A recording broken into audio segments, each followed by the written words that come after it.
Friend, এখানে দেখুন 19 ঘন্টা আগে ইউটিউবে একটি পোল ক্রিয়েট করেছিল, আর এখানে দেখুন 21,000 অডিয়েন্স ভোট করেছে। আর এই সঠিক পোল কিভাবে ক্রিয়েট করবেন সেটা আপনাকে দেখাবো। আর আপনি যদি কন্টিনিউ পোল ক্রিয়েট করতে পারেন, আপনার সাবস্ক্রাইবারও বাড়বে। হ্যাঁ ফ্রেন্ড, এটা আমি গ্যারান্টির সাথে বলছি। তা চলুন কিভাবে পোল ক্রিয়েট করতে হয় সেটাই আপনাকে দেখাই। প্রথমে আপনি ইউটিউব ওপেন করুন, তারপর এখান থেকে প্লাস বাটনে ক্লিক করুন, আর এখানে দেখুন পোস্ট, এর উপরে আপনি ক্লিক করুন। আর এখানে আপনি যে কোশ্চেন করতে চান সেটা এখানে লিখতে হবে। ধরো এখানে ভারতের রাজধানী কোথায়, এটা আমি লিখলাম। আর এখানে দেখুন 3টে লাইন দেখা যাচ্ছে, এর উপরে আপনি ক্লিক করুন।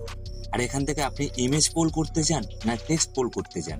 ধরো আমি টেক্সট পোল করে আপনাকে দেখাচ্ছি। টেক্সটের উপরে ক্লিক করবেন, আমি এখানে দিল্লি লিখে দিলাম।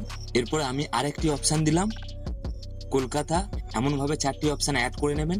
ধরো এখানে আমি দিয়ে দিলাম যাও একটা। এবারে এখান থেকে পাবলিক সিলেক্ট করা আছে কিনা এটা আপনি দেখে নেবেন। তারপরে পোস্ট অপশানে ক্লিক করবেন। আপনার